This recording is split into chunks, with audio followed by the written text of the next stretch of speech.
অপেক্ষা, হ্যাঁ অপেক্ষা।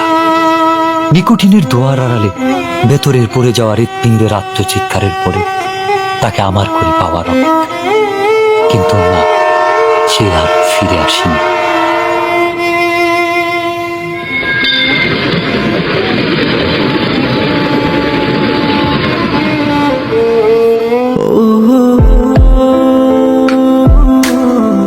তবে এসেছিল এই পাহাড়ের পাদদেশে আজ থেকে অনেক বছর আগে, সন্তের জেগেরা সীমান্তবর্তী জেলা শেরপুরের প্রত্যন্ত একটি গ্রাম।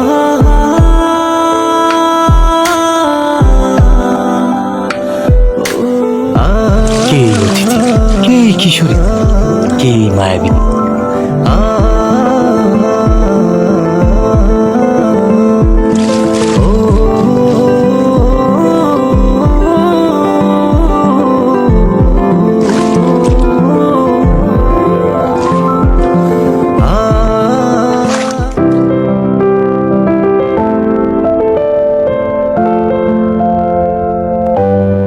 তার বিরহের অনলে পড়ে স্বপ্নের মতোই বদলে গেল এক যুবকের জীবনের গল্প।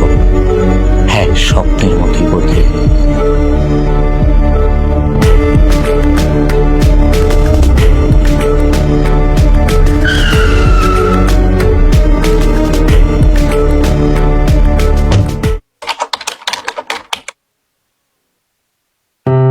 খেলাধুলা আর ঘোরাফেরাতে বিভোর হয়ে থাকা ছেলেটার জীবনেও এসেছিল প্রেম।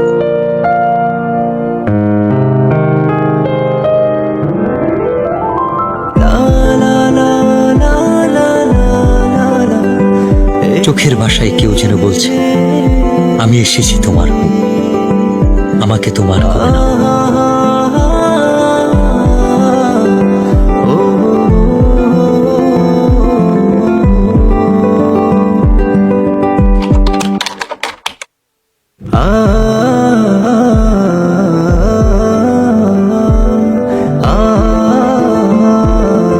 যার সন্ধানে দিন থেকে রাত, সকাল থেকে সন্ধ্যা, কেবল এক পলক দেখার ইচ্ছা। সে এক লজ্জা।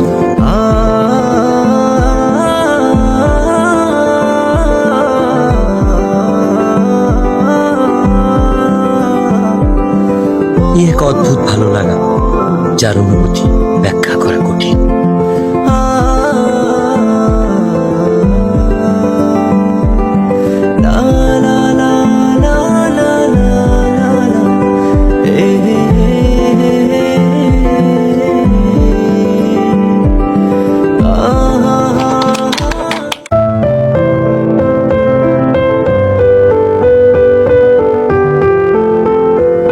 বারবার ফিরে আসি অদ্ভুত একটা টান।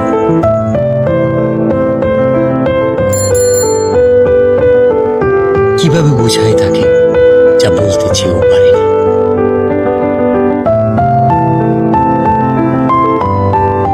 আপু, ওই ছেলেটা কে? ও ও তো আমাদের এলাকার বিল্লাল ভাই। উনি কি প্রতিদিনই এদিকে আসে? না, ভাইয়া তো এদিকে আসে না। ও আচ্ছা।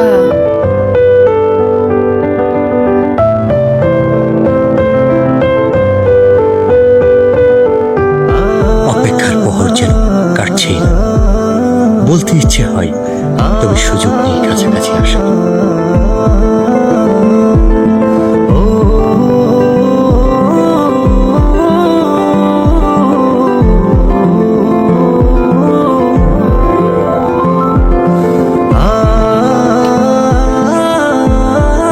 না বলা সব কথা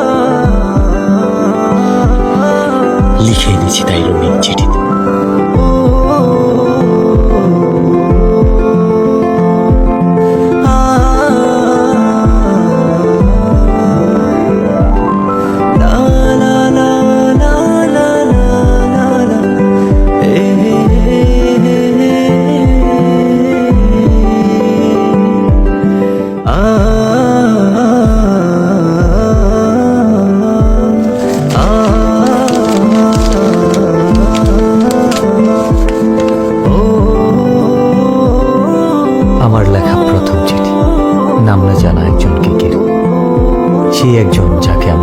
লিখে রাখতে চাই মনের দরজা, যার ছবি আঁকতে চাই ভালোবাসার রঙিন তুলিতে মনের ক্যানভাসে। তুমি সেই রমণী যে আমার ঘুম কেড়ে নিয়েছ, রোদ খরার দেশে চাতক পাখি যেমন মেঘের জলের অপেক্ষা। দিনের পর দিন তোমার জন্য আমার অপেক্ষা ফুরাবে না। আমাকে ভালোবাসা যাবে উত্তরের অপেক্ষা।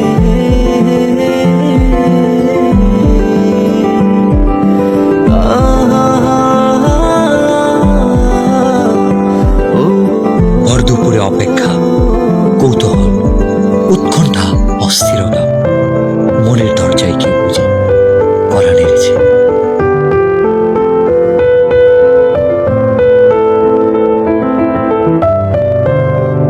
আমাকে ডাকছো কেন? একটা দরকার ছিল। কি দরকার? এই চিঠিটা ওর কাছে দিতে পারবা? ওটাকে? ওই যে ছেলেটা আসে। ও আচ্ছা, বিল্লাল ভাই। আচ্ছা দাও। বিল্লাল ভাইয়ের কাছে তো পৌঁছে দিতে পারবো না, কিন্তু ভাইয়ের সাথে যে ছেলেটা থাকে নুসান, ওর কাছে পৌঁছে দিতে পারবো। আচ্ছা, যেভাবেই হোক চিঠিটা পৌঁছে দিও। আচ্ছা। আচ্ছা, ঠিক আছে। ভাই, ইদানিং খেলতে যাও না, ব্যাপারটা কি? আমার খেলতে ভালো লাগে না। তোমার খেলতে ভালো লাগে না? ভালো লাগে না। বুঝছি, কি বুঝছস? কিছু একটা চলে। আরে না, এমনি খেলাধুলা ভালো লাগে না। ভাই কেমন আছো? ভালো আছি। এই নুসান, এদিকে আয় তো। কি হয়েছে, এত চিল্লাইতেছস কেন? দেখোস না ভাই আছে। এই চিঠিটা ভাইয়াকে দিবি। কে দিছে? তোর জানার দরকার নাই, ভাইয়াকে দিলে ভাইয়া বুঝতে পারবে। আচ্ছা তুই দাঁড়া, আমি ভাইকে বলতেছি। আচ্ছা। ভাই মিলিয়ে দিছে।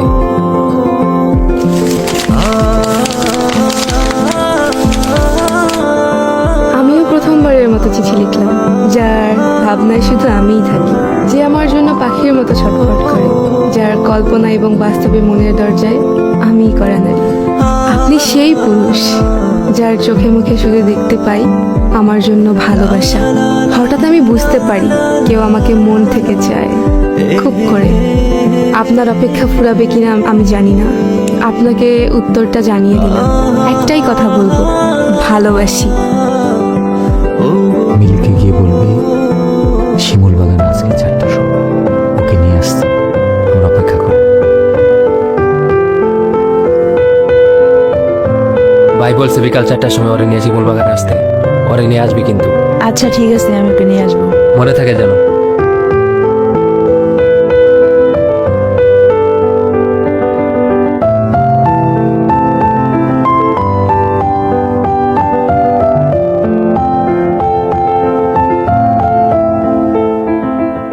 আচ্ছা তুই থাক। আমাকে ডেকেছো কেন? তোমাকে দেখার জন্য। অনেকক্ষণ ধরেই তো দেখছো, আর কতক্ষণ? দেখতে কি প্রবলেম? শুধু কি দেখবা নাকি আর কিছু বলবা? I love you.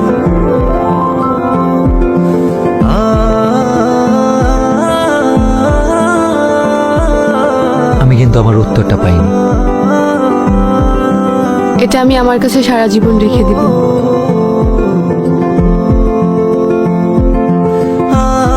প্রেম বুঝি এতটাই রঙিন লাগে?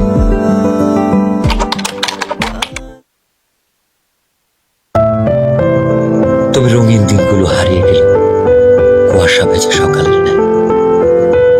কে জানতো এই দেখাটাই হবে শেষ দেখা।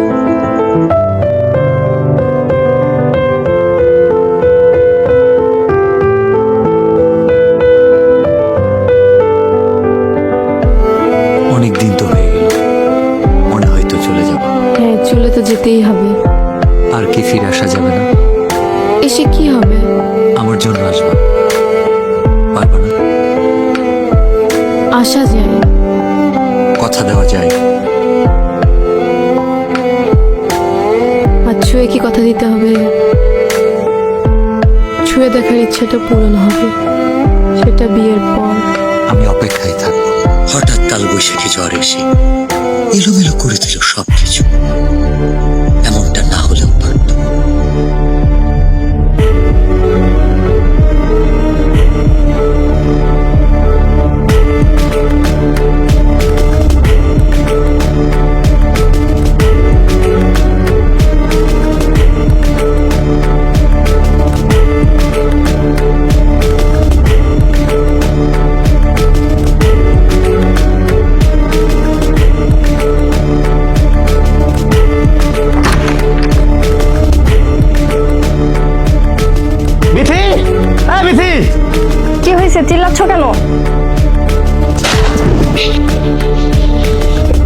তোর বোন কি এলাকা ঘুরতে আসছে নাকি আমার মান সম্মান নষ্ট করতে আসছে? কেন? আমার বোন কি করছে? এই তোর বোন বিল্লার সাথে কি করে? ওর সাথে আমি যেন না দেখি।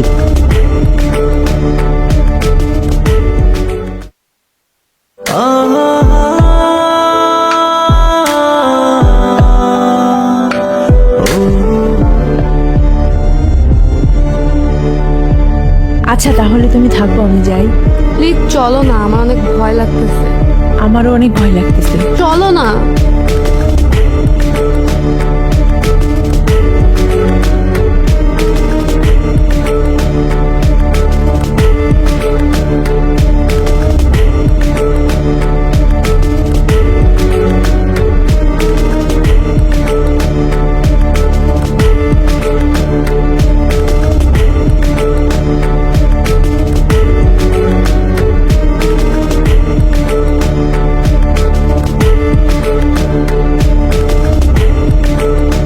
তোকে যেন আর কারোর সাথে মিশতে না দেখি, আর কালকে সকালেই তুই চলে যাবি।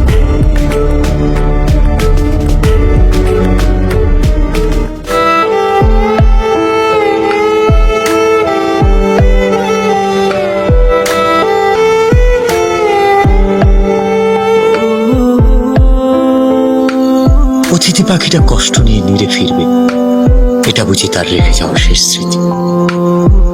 চোখের জলে লেখা যে চিঠি, সেটা শুধু একটা কাগজ নয়, হৃদয় গহীন জমানো কথার উন্মোচন।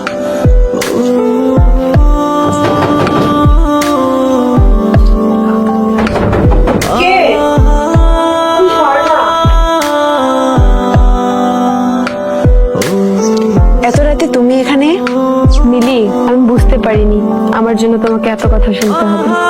আমাকে মাফ করে দিও, আমি কালকে চলে যাচ্ছি। আর পারলে তোমার ভাইয়াকে এই চিঠিটা আর আমার এই শেষ স্মৃতি দুইটা পারলে তোমার ভাইয়াকে দিয়ে দিও।